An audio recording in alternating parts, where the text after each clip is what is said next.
Oh, yeah, but, different ends. Same but different. Very different. Yeah, very, very, very different. Yeah, I am.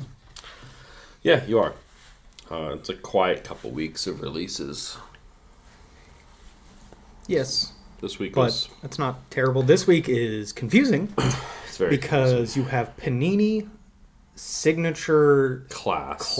No, Signature Series. Signature Series, and then you have basketball, and you have Topps Signature Class basketball releasing on back-to-back days this week. And, yeah, it's very confusing, and it's totally not going to be a problem with... like a grandparent coming in for a certain product and they're going to get confused. And I don't think that many people are sending their grandparents, though, for those two products. Like, usually grandparents get sent in for Prism, Optic, Topps Chrome. Which we already, not yesterday, this week was Flawless. Bowman Baseball Mega Boxes. That was a quick sellout. It's a quick sellout, and I think we only had one person for this Bowman release do the thing that I hate and say, "Oh, do you guys have any of the Bowman Chrome?" Mm-hmm. It's a whole different product. Totally different product. Very, very different product. Yes. Comes out at a different time of year. Yes, there are Chrome cards in this Bowman release. Yeah, it's a totally different thing, though, because Bowman Chrome is typically heavy on international signers and rookie autographs. Yes.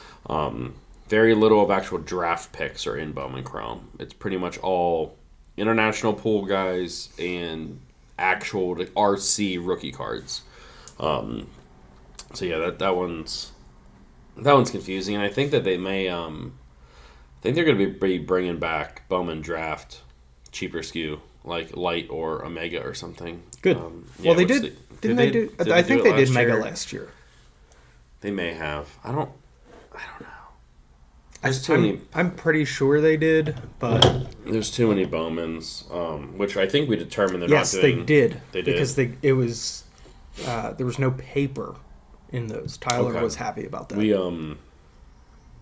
I think we determined that they aren't doing Bowman Sterling this year because Bowman Sterling isn't insert in regular Bowman. At least that's what we think. We haven't seen anything. We haven't been asked to pre-order Sterling or anything. Yeah, they could just say, screw you guys, we're doing both.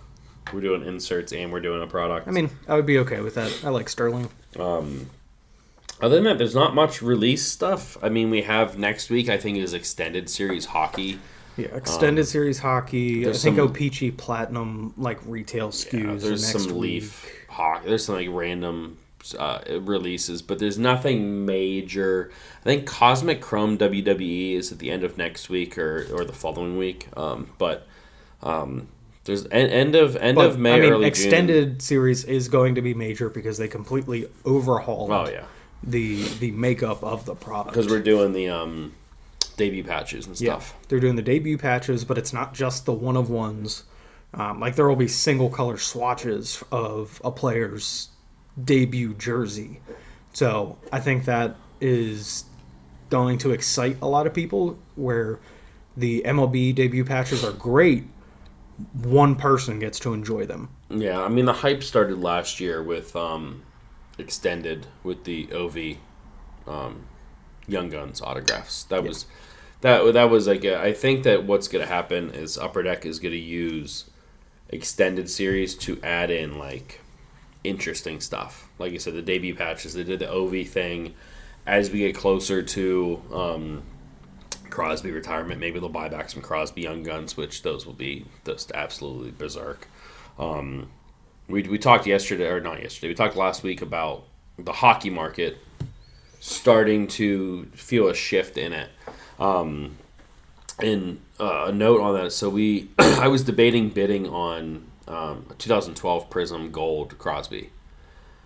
It's sold in the Fanatics Premier auction with buyer's premium for like $43,000. That is a unheard of type of sale for hockey. So, not that there hasn't been sale. I mean, like Gretzky, O-Pee-Chee 10s and that kind of stuff. But a modern hockey card that isn't like a Cup RPA or something selling for that. A Panini hockey card, nonetheless, pulling that number. And I would be interested to see if it's a U.S. or Canadian buyer. I don't know. I mean, I think If it's French Canadian, I don't care. Go fuck a moose. I'm gonna say neither. I think it's an Asian buyer who is translating basketball market into hockey market, and like that same card of LeBron is like 500K plus. So I think you're getting an international pool of buyers who were not manipulating, but like throwing huge money into certain markets are like, dude, we can buy the same caliber player in hockey for 10% of the money. Why don't we start putting some money here? Yeah. I mean, because Crosby and LeBron are probably pretty damn equal, like, as far as, like, what they did for the sport. Same era, same types of cards. Like, you can't compare. They've both been accused of being a bitch. Crosby not for a long time, though. Yeah, Crosby not for a while. LeBron... I would say LeBron turned more into a bitch, Yes. and Crosby morphed out of it. Yes. Minus that one embellishment in the playoffs this year. Who's that? Not Crosby. He got, like, touched and, like, just crumpled to the ice. I have no idea. I didn't watch. I have no comments on this. So releases are really light, so we're going to talk about a couple other things today. Last week, which it might have been earlier this week or end of last week, maybe it was a Saturday or Sunday, the Wemby Prism Black sold. Yeah. And it's kind of a red flag card because whenever this card was pulled, it was very well known that the card was like waxed. The card was cleaned with product. So, PSA has been very adamant that they won't grade stuff that has been, I'm not going to even say altered, just improved. But yeah, I mean, it sold for over $5 million, and the card, I'm not saying it shouldn't have been a 10 or anything, but I do know that there was a big story at the time that, yeah, it was cleaned beyond microfiber cleaning. Like, it was cleaned with a product, like a Kurtz Card Care type situation. And I can't remember exactly. I think the card might be, like, enough off-centered that it shouldn't be a 10-2 or something. I think it should have been a 9. Yeah, I can't remember exactly, but I'm pretty sure the card is like maybe slightly out of where it should be to be a 10, and also the surface was cleaned on the card. So, I mean, obviously, like, the most famous card of all time is the Gretzky Hannes Wagner, and that card is very well known to be trimmed. So, once you hit a certain point, maybe people don't care, and it will just make the card more famous. Like, if it does Was the shimmer waxed? Because I know the black shimmer got a PSA 9. I don't know. This is the regular black. Yeah. The true black. That it's in a 10 holder. And it was I'm telling you, I think that was the one that at the time it was a big deal that, like, it was brought to the attention of the public that the card was cleaned. Once again, I could just be old on this, and maybe I'm out of the loop. I don't know. I just don't like it. Don't know what happens to the card. I mean, that card 20 years from now, who knows? Like, you pull it out of a safety deposit box, and it's like cracking or something because there was something added to the surface. I don't know. But that was. I just wanted to touch on that just because that was like a pretty historic sale.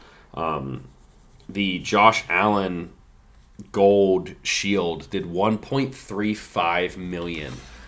I was guessing like 400 to 500K. I was upset when I got outbid at $20. Yeah. Thought I had it. Yeah, you were close.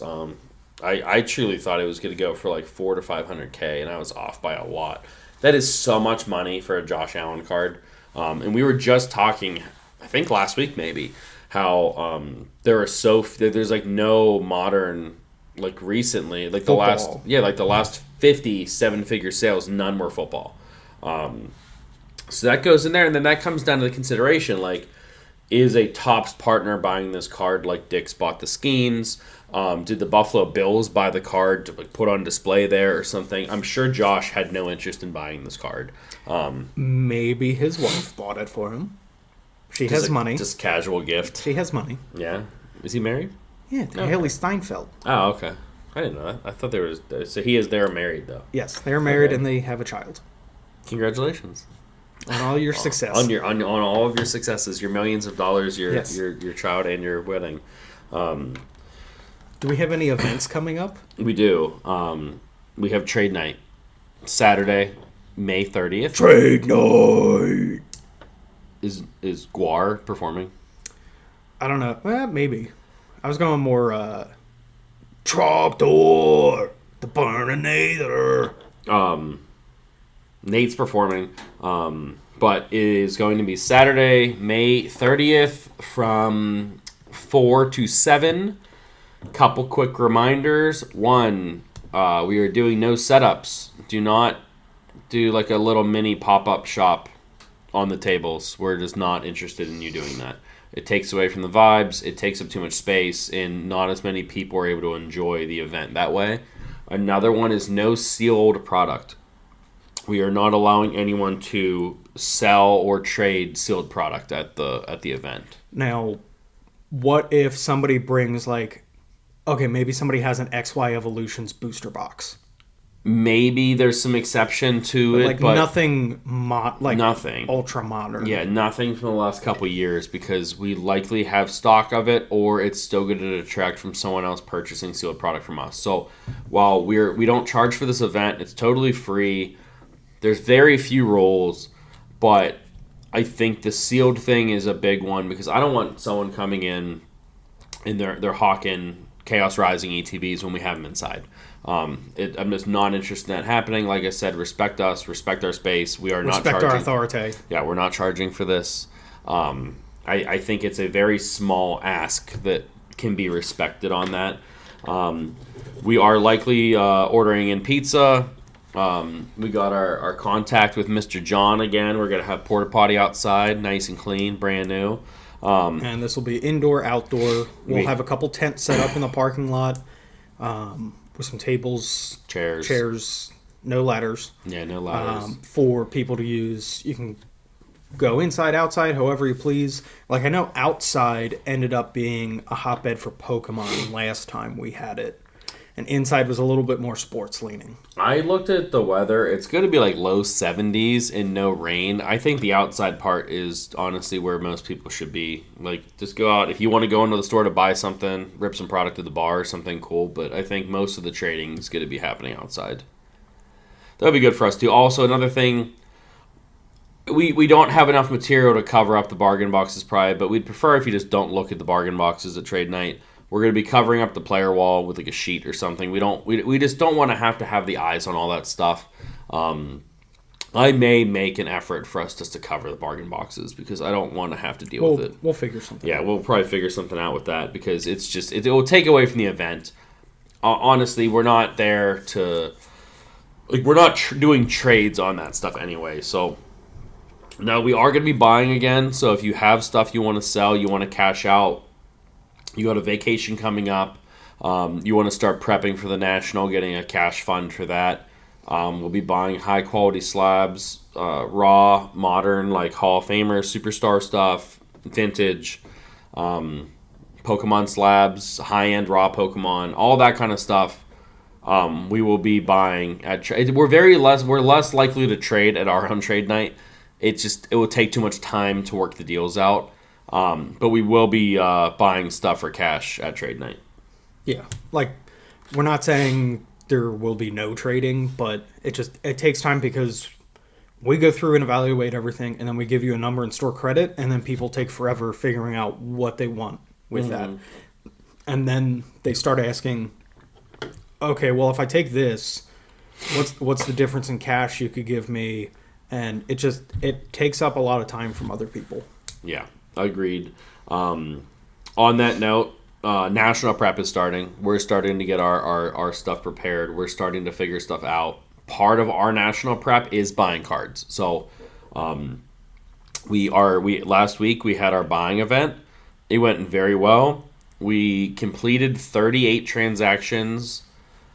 I think only 2 or 3 deals didn't get done, and I think one we had no interest in their cards. The other one, the numbers didn't work.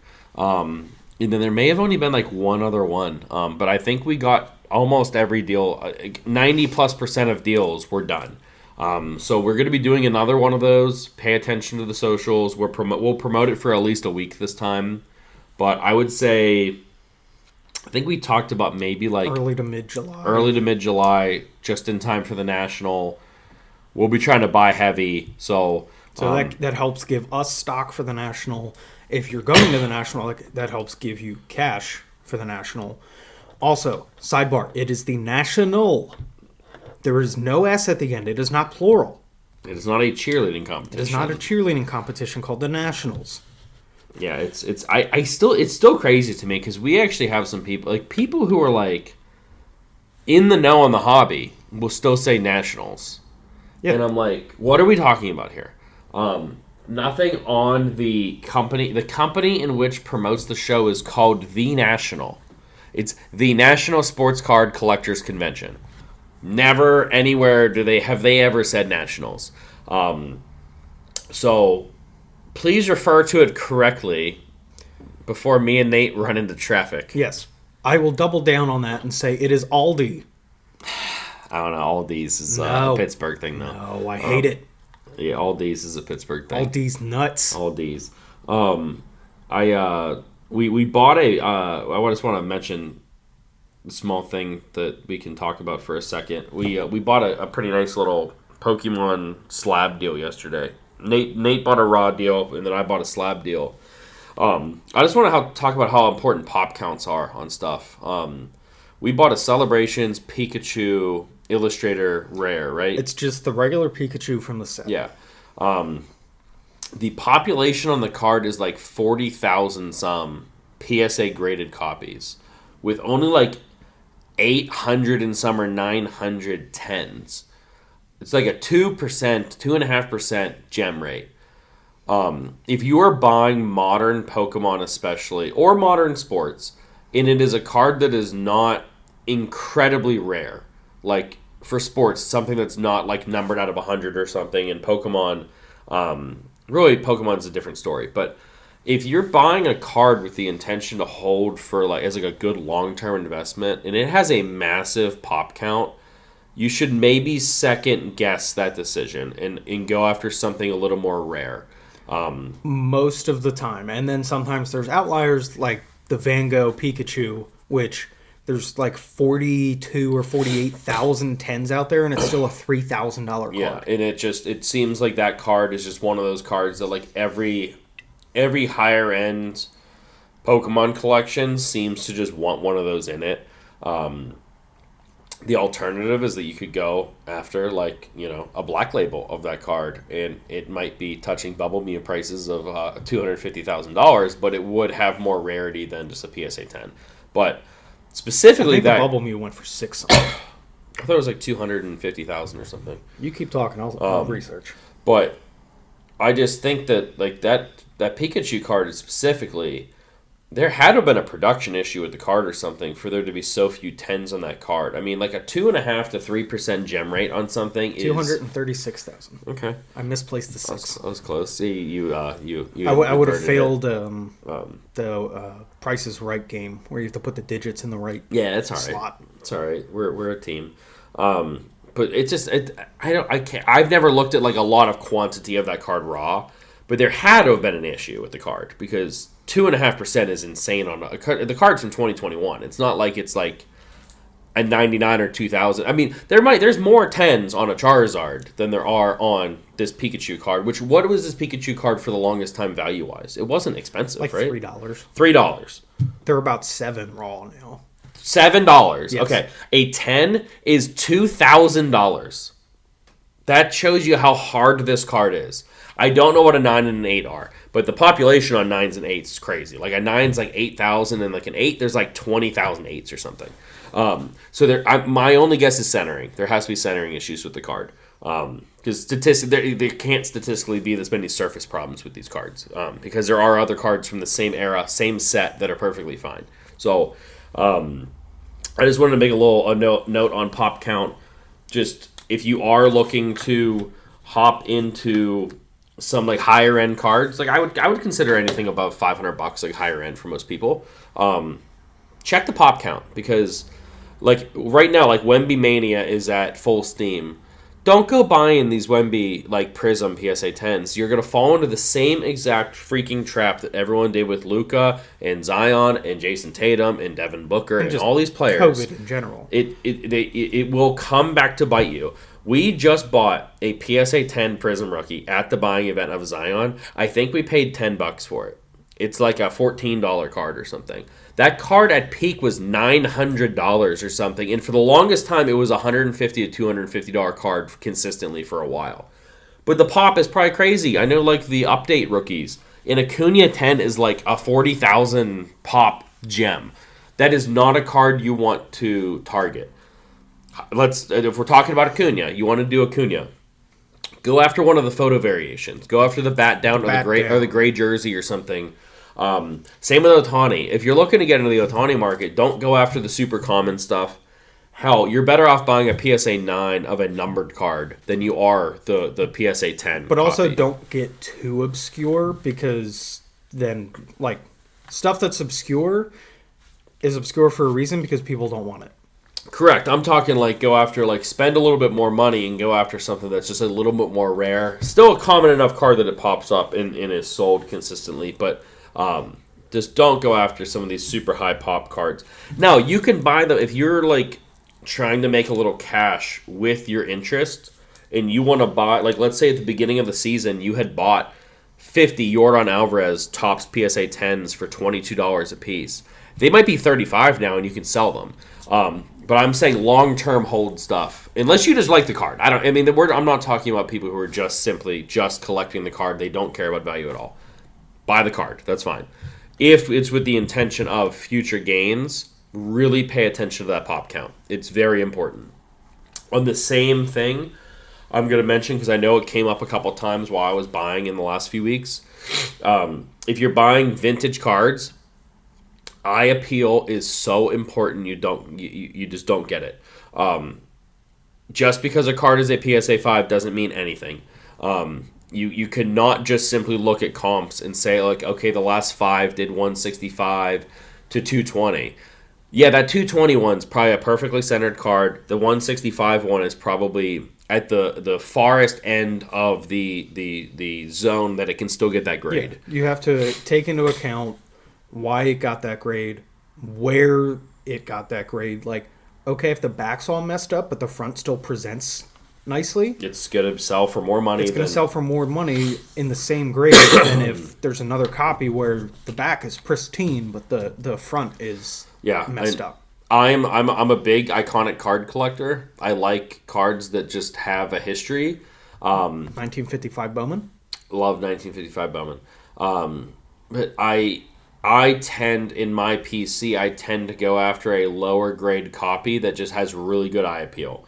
I'd rather have a 2 or a 3 that presents 2 grades higher than have a PSA 7 that you're just not happy with, that has, like, print dots or is the centering's a little bit off or something.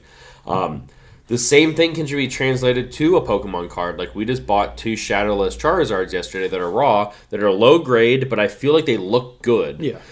But if you go look at completed sales, there'll be ones where, like, it looks like someone took a Brillo pad to it, and it's still technically the same numerical grade as, like, a 1 or a 2, but it's so far down the list as far as eye appeal.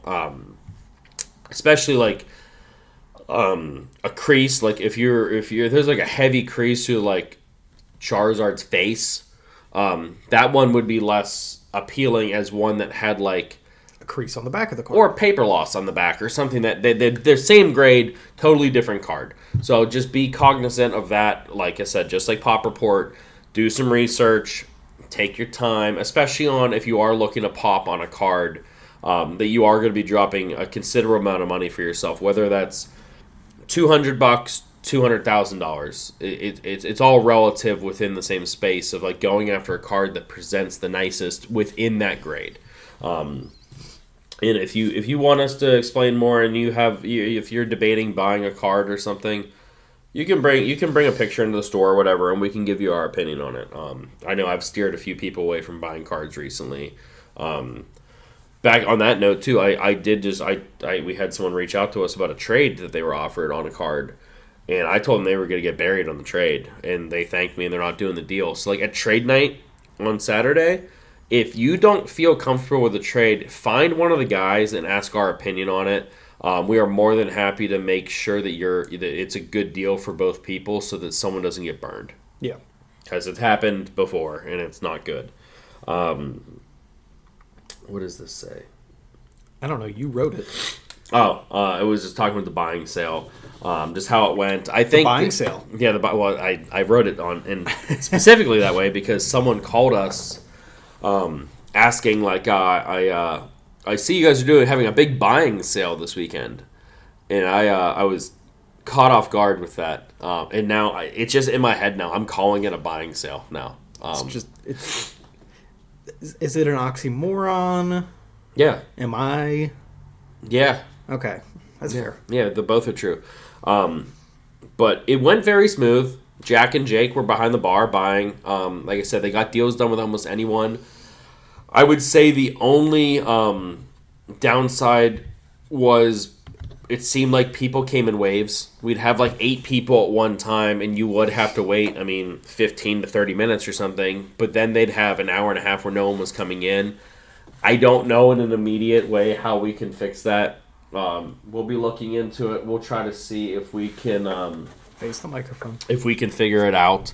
But it went well. I think we're going to do it again, and where Jake and Jack had a blast. We had fun. It helped us a lot. So that was that thing that I couldn't read. Yes. In your own handwriting. Yeah.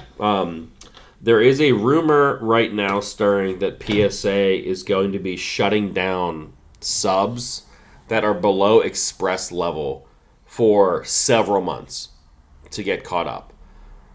That will be big. If they actually do that, you will 100% see a increase in cards that are already graded, in my opinion, especially newer cards, because you're going to see the pop report stay low for a longer period of time. So if you are looking to get stuff graded in the near future, I don't know if we're going to have Nash at the store right now, because if there's no bulk submissions, that defeats the purpose of them coming out, because 90+% of the cards they're taking in are bulk. I'll talk with them. Maybe PSA will make an announcement soon, and we will actually know what's happening. But if you are looking to get some stuff sent out, I'd get those orders in, because if there's a rumor and enough people are talking about it, it's probably a real rumor. There's certain aspects of this hobby where they don't talk about stuff unless it's likelihood that it's real, and there are a few big accounts that are talking about this PSA shutdown. Yeah, and if you really look into it, just the validity of like them being so backed up tracks. So it 100% makes sense. It's not sustainable right now. They are so far. They already had to extend bulk stuff to telling people it be 150 business days, which adds another month to that price. So, you're talking 6 months. So, it would make more sense for them just to stop taking the submissions than for it to be a 6 or 7 month turnaround on bulk submissions. So, pay attention to that. We'll make an announcement when we can, but I don't know that Nash probably even has an answer for us until it's announced to them as well.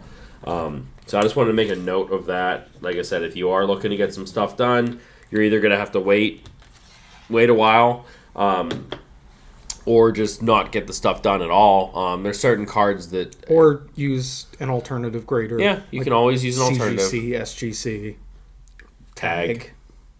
Jinx. Don't touch me.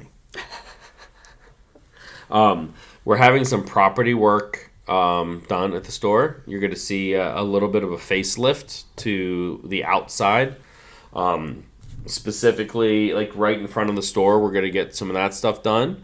And then some stuff you don't casually see around back. But I'm excited to get a nice little curb appeal upgrade to the shop. Because I don't like having to walk in and see weeds and stuff, so we're getting that addressed. Another rumor / more substantiated, though, is prices are about to go insane for shipping singles. Yeah, I don't know. Yeah, like that one. Numerous big accounts have talked about it, but like whenever the USPS addresses stuff, they don't like put a little blurb like, "Hey, card collectors, this is what's happening." But basically, the way that it's being broken down is mid-July, the USPS is raising rates again. They're apparent. Like I said, I was not the person assessing this. I was going off of a big reseller who is addressing this because they sell a ton of stuff. And the way that they described it is these lower weight bubble mail tracked shipments that most of us ship for between like $4.50 and $6. They're going to shift the minimum weight to like 15 ounces, which pushes the minimum shipment up like to $10 minimum. Yeah. So, if that actually happens, you're say goodbye to $5 and $6 shipping rates on eBay. It's gone. You would still have ESE, but no one's shipping good stuff ESE, and you can't ship like a thick patch card ESE anyway. But you would potentially see $5 and $10 cards have an additional $10 in shipping. So that would potentially shift stuff at shows too. Because then you have the dealers who would be like, well, the cheapest you can get this card shipped to you on eBay is $18. Why would I sell it to you for $5? You can't get it for $5. So I don't know. That one's still like not. Maybe USPS has like a deal worked out with eBay or something where they're gonna keep something. I would hope so. Like ESE is an eBay thing. Like they don't have eBay standard envelope. Yes, yeah, yeah. Not everyone knows that. But you can't walk into the post office and ship something that way. Yeah, it's only through eBay. Which Amazon might have something similar for like media mail or something. There's probably like different big store platforms have different ways of shipping stuff, but like as a regular person, you can't go to the post office and ship eBay standard envelope. What if you're Mr. eBay? I don't know if there is a Mr. eBay. I think there's. Is there a Mrs. eBay? I think there is. I think the CEO of eBay is a lady. Okay. It was almost Ryan Cohen, but he got I was say stuff. I was gonna say bushwhacked or bamboozled or some other fun word, but he got hit on the head.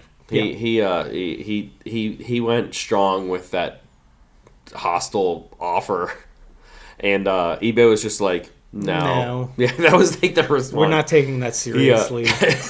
He was like, yeah, I'm gonna buy eBay, and they assessed it for like 3 days, and like, no. And I haven't heard anything since it happened. I know that GameStop stock took another nosedive. I don't know I don't know how many like eggs they were putting in the eBay basket. Like, was GameStop like, this is a last ditch effort to like really assist? Like, they have a lot of cash on hand, but like at the same time they still have closed a ton of stores, and like their shareholders are not happy. They're down like 30% in the past year.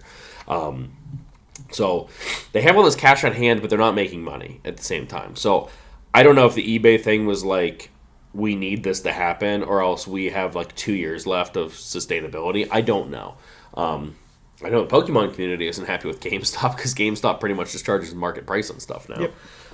And maybe they're charging market price because they need the money. I don't know. Who's to say? Maybe GameStop. I literally made a list this morning of notes, and I didn't quite understand this one until now. It just says Beefin cases. Yeah, Beefin cases. Yeah, so Sports Card Junction's partnering with Arby's, and we're gonna have you're gonna start to see the showcases get beefed up the next couple weeks. Due to a lot of the buying we've been doing recently, I know that we're working hard to get stuff priced and put out. So you will see. Our biggest problem is, like, people will come in and they don't, like, they'll see like stagnant stuff, or they won't see like high quality stuff, and it's not that we don't buy it and stock it. It's like as soon as it sells so quickly. I mean, the modern football case after Saturday or after Sunday, it was like half empty. A lot of bullet holes. It was like half the cards were gone, and we've since refilled it, and we're trying, but it's really difficult. That's why we need to keep buying stuff, because it's very difficult to keep the stuff. I was going to say more or less bullet holes than JFK, but he just had the one.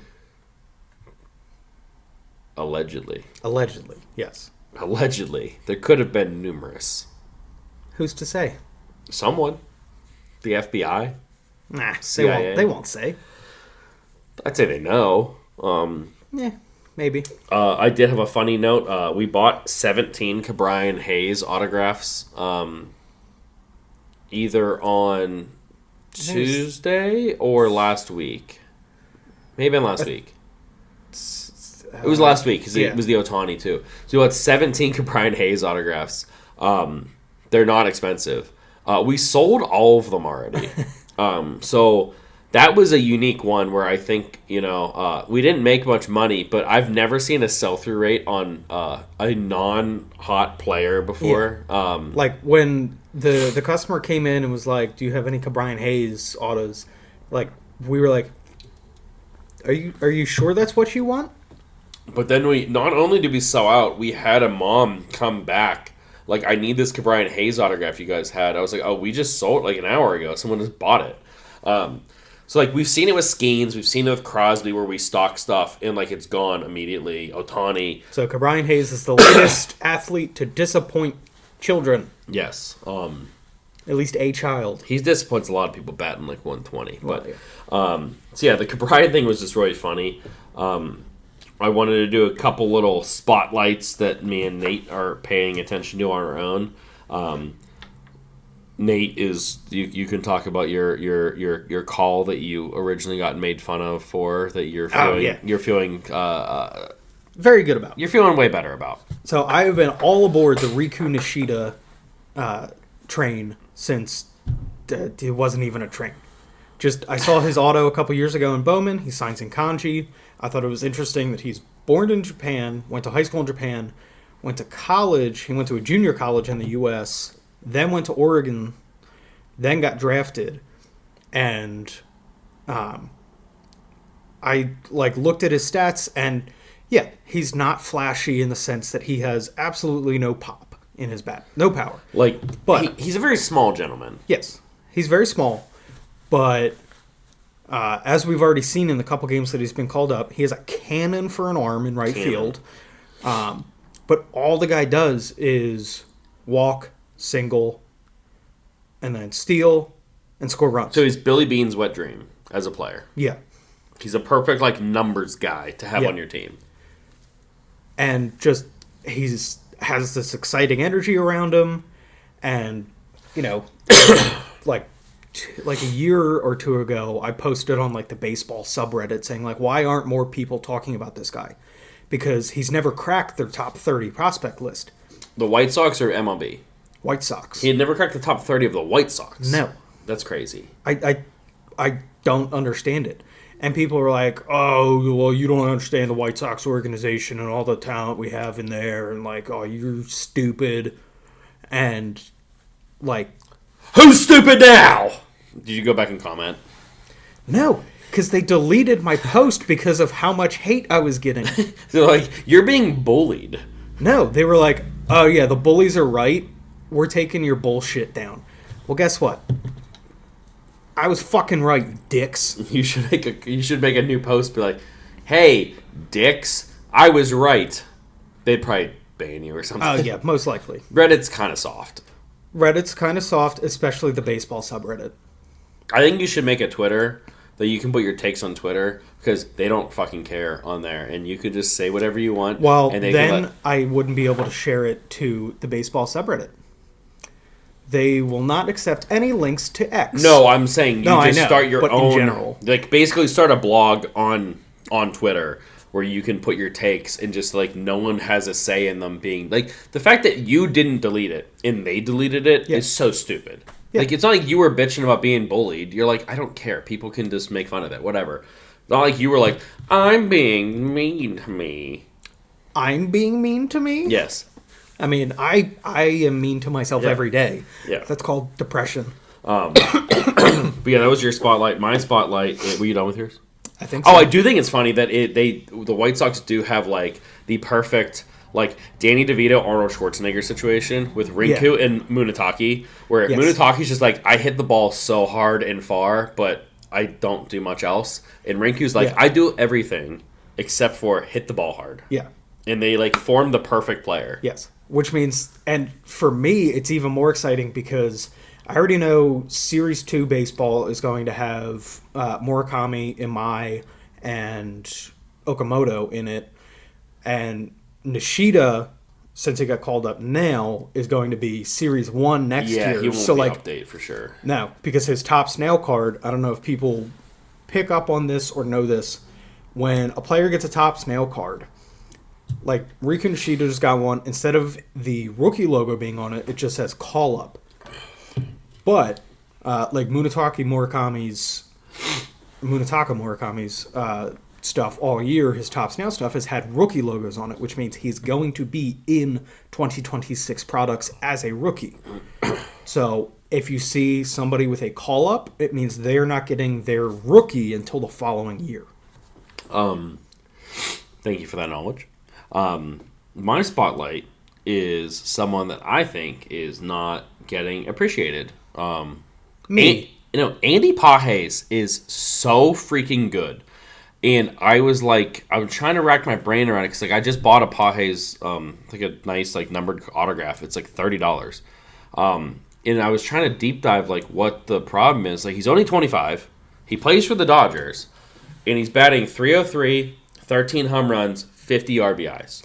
Part of the issue is he plays for the Dodgers. Yeah, I mean, but like money's money, and like you'd think that like I understand that there's other players taken away from him, but he is so good. He'd be a superstar on another team. He needs a couple years to really kind of take over that market share. But whereas like the rest of the guys on the Dodgers, Freddie Freeman, Shohei Ohtani, Kyle Tucker, they are all established guys. Well, what I'm getting at is this is not investment advice, but I truly think Pages is being very slept on in the market. He's in Prism, and he has like Prism autographs and stuff, like rookie autographs. They're super cheap right now. Also, for those that don't know who we're talking about, Andy Pages. Andy Pages is how the Caucasians say his name. Pages. I'm just very impressed. I'm biased because I did draft him in fantasy, but it's almost like every night he's like producing. Like he is so consistently good offensively. I don't know the defensive side of the ball for him. Is he second base? No, he's an outfielder. He's an outfielder. I should have known that. He's like the number one ranked outfielder, like at his position right now, fantasy wise. But I just think that this is like a bigger, like a broader spectrum of like certain guys just never get hobby love. Like Paul Goldschmidt never got it. Anthony Rizzo hardly ever got it. Goldschmidt got it for a tiny bit. Whenever he won MVP. No. People didn't care when he won MVP. It was like his first or second season when he was still with Arizona. I remember his Bowman Chrome cards were insane. It only recently did Freddie Freeman start getting some love. Like Freeman was like dirt cheap forever. Yeah. And now right now you're seeing like Acuna, Vladdy Jr., Tatis. They're all cheap. Yeah, they're all cheap, man. And I think part of it comes to like guys getting traded, but like Acuna hasn't been traded and Vladdy hasn't been traded. So they're in their same jerseys. All like, dude, Vladdy Jr., you can get autographs of him for like $25-$30 for certain products. Yep. I don't know how he's doing this year. He's okay this year. But like, yeah, Soto, like you said, Soto, you can get Soto autographs for $100 or less, and he is, I mean, he's great. But I think it's the shifting between teams that causes some issues with collecting, because then people don't want the previous team, but if you buy something of their new team, it's no longer like a rookie or anything. So like you have that awkward period. Like Tatis's good cards are his Bowman first. He's in a White Sox jersey. He never even played for the White Sox in major. So traded straight up for James Shields. He still doesn't have a home run, by the way. I know. It's crazy. It makes no sense, and I would just love to talk to him because he's on my fantasy team and be like, can you get your launch angle up just a little bit? I think the ringworm might have zapped his power since he wasn't allowed to take the treatment for it anymore. Yeah. Could be. But no, that was like my little Andy Pages love. If you're listening, Andy, I think you're great, and you are not appreciated. And Rinku, if you're listening, go to bed. You need to get some get to sleep.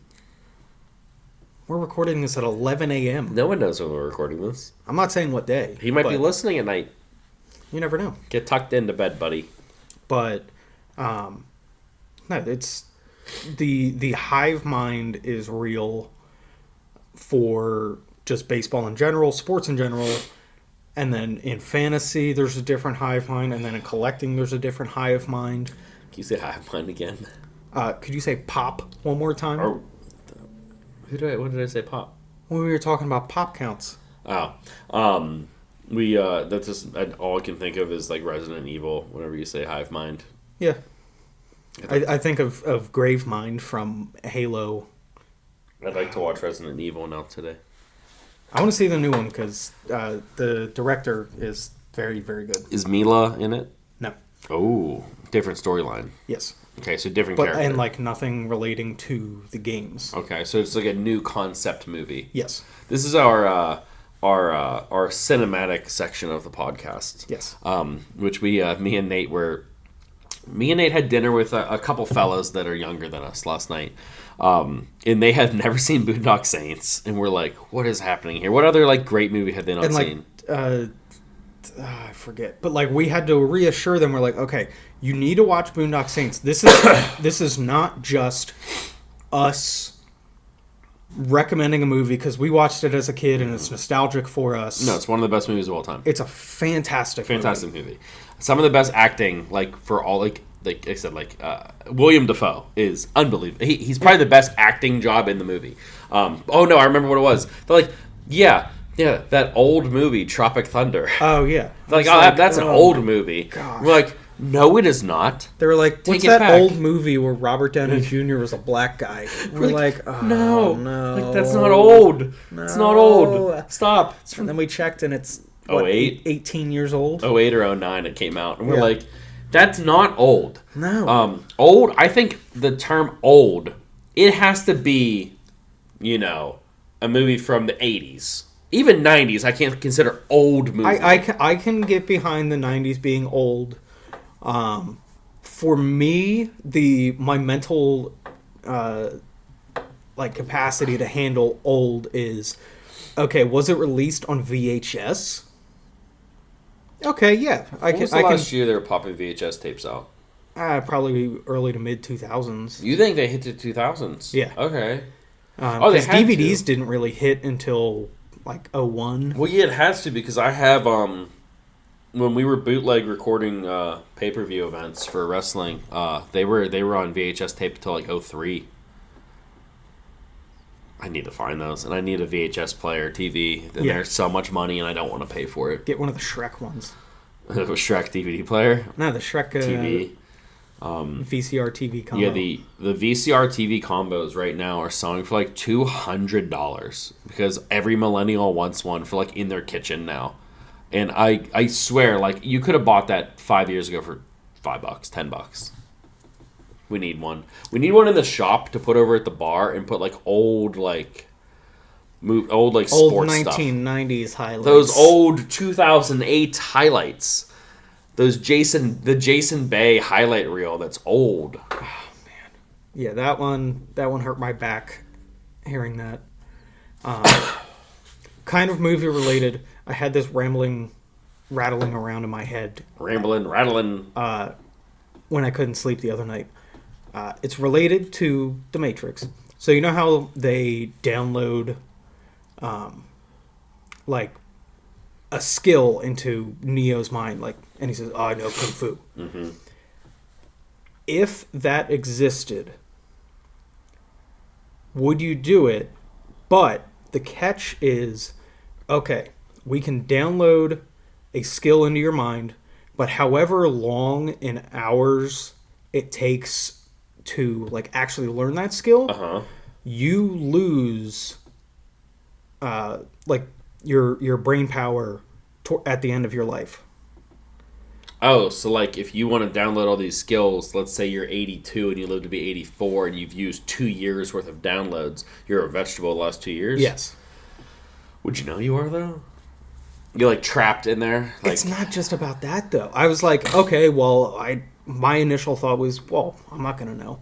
But then I had to think and be like, okay, those around me that love me are going to have to be crushed. Yeah, so what skill would you be like, yeah, it's worth it? It wouldn't be Kung Fu. I don't give a shit about that. Like, the thing that I really thought about it was becoming fluent in another language. Okay. Which language? I mean, Japanese. I would go Japanese. So then you do so here's what you do. But there's different levels, too. You'd be like, okay, it's X amount of hours for conversational Japanese. It's good enough. It's X amount to be fluent. Okay. So let's say it knocks to be absolutely fluent in it, you're veggie for the last 6 months of your life. You move to Japan. You're now fluent there. Japanese culture loves taking care of the elderly. It's true. So it's a win-win. I'm in. You're in. Where's your family? On the planet Earth. They're not with you. No, You have a might new be.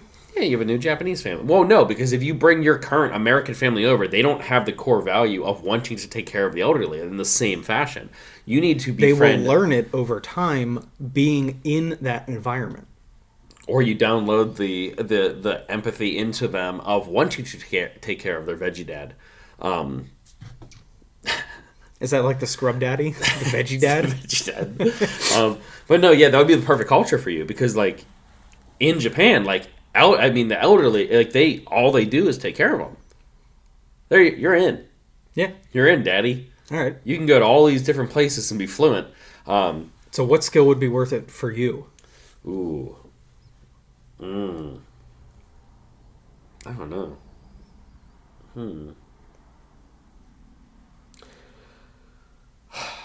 How to wipe your ass?